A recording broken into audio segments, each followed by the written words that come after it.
Hola, buenas noches. Estamos aquí en Querida Urna, un programa más para analizar información, detalles de este competido proceso electoral que ha tenido un momento especial este domingo con un debate entre los 5 candidatos, de los cuales le hemos dado puntual y cumplida información en el primer programa inaugural de Querida Urna, en el que contamos con la presencia tanto del Monero Hernández como de la columnista y periodista Elisa Alanís. Hoy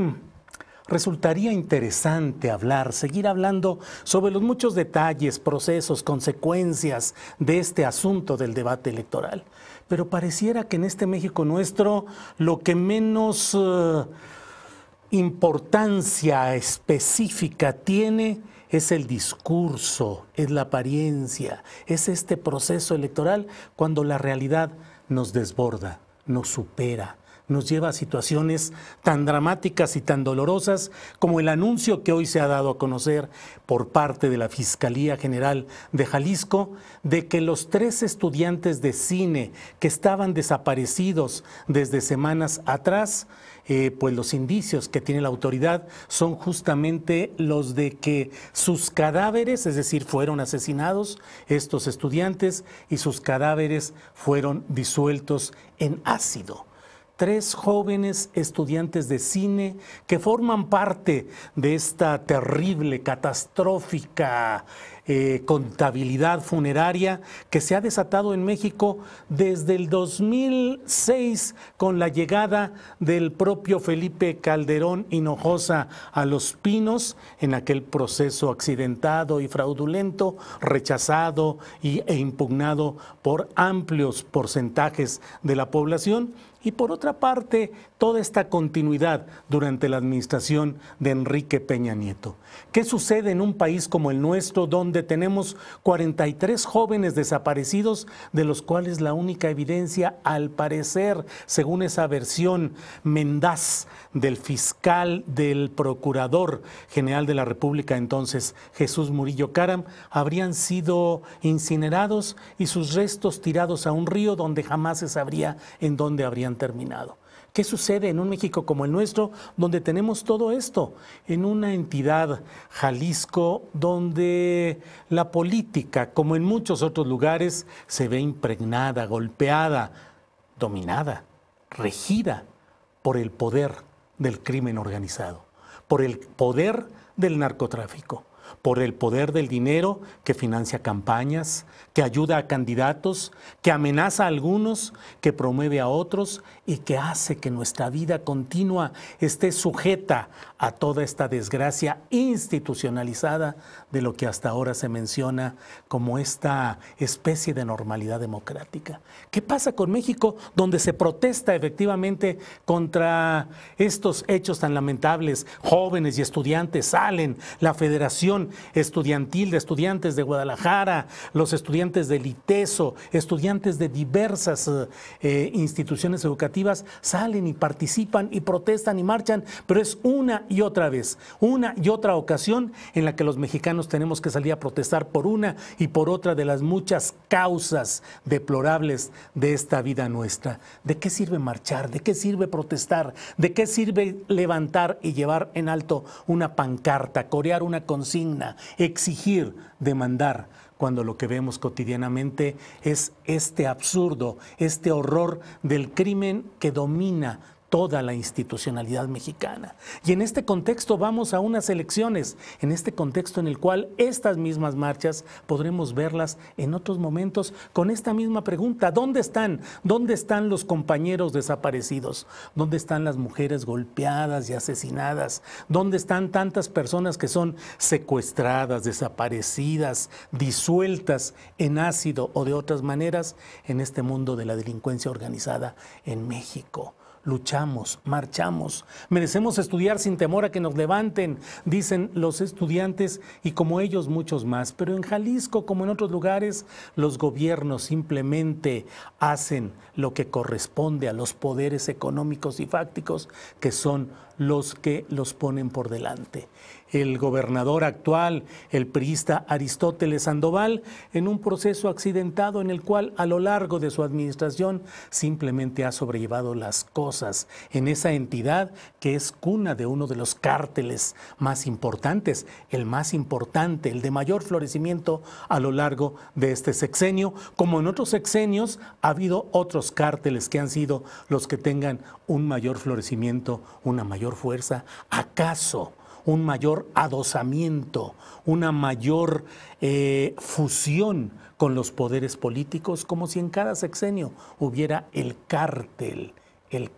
correspondiente a cada sexenio y a cada institución? Es Jalisco, pero son muchas, son todas las entidades del país donde se vive esta desgracia institucionalizada. ¿Qué podemos hacer? ¿Qué vamos a hacer los mexicanos cuando vemos todo esto y nos damos cuenta de que lo mismo en Nayarit, que en Baja California Sur, que en Oaxaca, que en Guerrero, lo que se vive es esta tragedia que luego los propios medios de comunicación, sobre todo los televisivos, suelen difundir de una manera ruidosa, escandalosa, en sus noticieros, en los cuales colocan los hechos delictivos como si no tuvieran contexto. El gran escándalo y la dramatización por la desgracia, por el problema vivido por una joven que viajaba en un transporte público en el Estado de México, o por los campesinos desaparecidos en Guerrero o en Oaxaca, o por los estudiantes desaparecidos en Jalisco. Pero a fin de cuentas, como diría por ahí alguna canción, es el sistema social que nos mata de a poquito. Es eso lo que tenemos que analizar. Los crímenes, las desapariciones, todo lo que sucede no es solamente consecuencia de un accidente, de un detalle, del infortunio o de la mala fortuna de una persona, de un familiar. Es lo que está como contexto institucional. De eso he querido hablarles empezando con este programa de Querida Urna, porque creo que merece una reflexión y merece que tengamos información amplia y suficiente sobre lo que ahí está pasando. Hoy también nos topamos con un tuit del secretario de Gobernación, Alfonso Navarrete Prida, que no siempre es tan raudo y tan preciso en su comparecencia ante los asuntos públicos, pero que ahora se nos aparece en Twitter para celebrar el hecho de que la Policía Federal, la Comisión Nacional de Seguridad, los órganos policíacos del gobierno federal han detenido al presunto responsable de la ejecución del periodista Javier Valdés. Un periodista más ejecutado. Javier, ejecutado en las calles de Culiacán, Sinaloa, un 15 de mayo del año pasado. Ahora, cuando está por cumplirse un año de esa ejecución, detienen al presunto responsable material, porque los responsables intelectuales están en otros lados. Javier Valdés ha sido un ejemplo de periodismo para muchos de los periodistas mexicanos que resisten al acoso y al empuje de la corrupción, de la amenaza, de la presión de las autoridades y de los propios criminales sin charola, los criminales no oficiales. Javier Valdés hizo una verdadera... su vocación periodística estuvo plasmada en Río 12, un semanario que con muchos problemas económicos, con una reducida plantilla de personal, ha sabido hasta ahora, bajo la dirección general de Ismael Bojorquez, ha podido ir sacando adelante la información con cuidado, pero con valentía y con precisión periodística de lo que sucede en un estado como Sinaloa, emblemático, como lo son varios más, emblemático de lo que sucede en este país nuestro. Javier Valdés escribió durante décadas sobre los procesos del narcotráfico en Sinaloa. Escribió varios libros y cometió a los ojos de quienes dominan la actividad pública en Sinaloa, cometió el error de publicar una entrevista que al parecer incomodó a algunos de los jefes de los cárteles dominantes en Sinaloa. Desde entonces a la fecha, el gobierno de Quirino Ordaz Coppel, un priista que llegó ahí abiertamente por una imposición no solo del poder central de Los Pinos, sino además porque en Sinaloa lo que se necesita es un gerente, no un gobernador, y ese gerente ha sido Quirino Ordaz Coppel. No hubo durante todo este tiempo mayor avance en la investigación y en el proceso de búsqueda de los responsables intelectuales de la ejecución de Javier Valdés. Javier Valdés fue asesinado un 15 de mayo saliendo de las oficinas de Río 12. Cuando caminaba fue interceptado por un comando que lo ejecutó de varios balazos. Y ahora estamos hablando acerca de lo que sucede o lo que ha sucedido después de este debate de los candidatos presidenciales. Quisiera hacerlo candidato por candidato y luego llegar al momento de tener una idea general de lo que creo que está sucediendo. Desde mi punto de vista, Andrés Manuel López Obrador no perdió, lo cual es ganar. Es una forma de mantenerse en el sentido de que a pesar de todo lo que había con una intención de descarrilarlo, de hacerlo, sacarlo de sus casillas, hacerlo enojar, que cometiera algún improperio o alguna cosa incorrecta, pues la verdad es que él prefirió llevársela como en el fútbol, como cuando alguien tiene ya un buen marcador de ida y en el segundo cuida la ventaja, sobrelleva, mantiene, cierra la portería, maneja su defensa de tal manera que no, aunque no haya un juego bonito, pero cuidando el marcador. Con frecuencia ese tipo de juegos tienen el riesgo de que si no se practican con toda la solidez táctica y estratégica, puede ser que las cosas sucedan en sentido contrario. Aquí me parece que López Obrador dejó filtrar cosas, señalamientos, infundios que al no haber sido enfrentados con la rapidez y la contundencia que merecía el asunto, han servido hoy para ir instalando esa especie de cadalso mediático en el cual pues pretenden ya ir asentando esas fake news o esas insinuaciones no contestadas como si fueran parte ya de una realidad. Creo también que por primera vez sucede que López Obrador tuvo que escuchar algún tipo de señalamientos pues muy altaneros en algunos casos, como en el sentido del Bronco, que abiertamente le dijo algunas cosas que normalmente no le son planteadas así a López Obrador. Un Bronco que ya hablaremos de él porque pareciera ser uno de los ganadores, lo cual es una desgracia de nuestra política, es uno de los que habrán ganado algunos puntos en todo este proceso. Pero les decía de López Obrador que yo creo que al no haber perdido tiene una ganancia, desde luego, pero hay que estar muy claros de que creo que se está construyendo ya la instancia muy clara de Ricardo Anaya, el panista, como la presunta alternativa, la única que podría enfrentar exitosamente al candidato que hoy lleva la delantera. Esta creación artificial de Anaya como el hombre, como el joven que puede sacar adelante las cosas, creo que tiene también un ingrediente envenenado que en estas pláticas que tenemos, las videocharlas astilladas que hemos hecho durante mucho tiempo y ahora aquí en Querida Urna, hay que verlo con más allá de las apariencias, más allá de lo inmediato, y también pudiera ser que se estuviera construyendo a Ricardo Anaya como el receptor, como el pararrayos, por ejemplo, del propio López Obrador,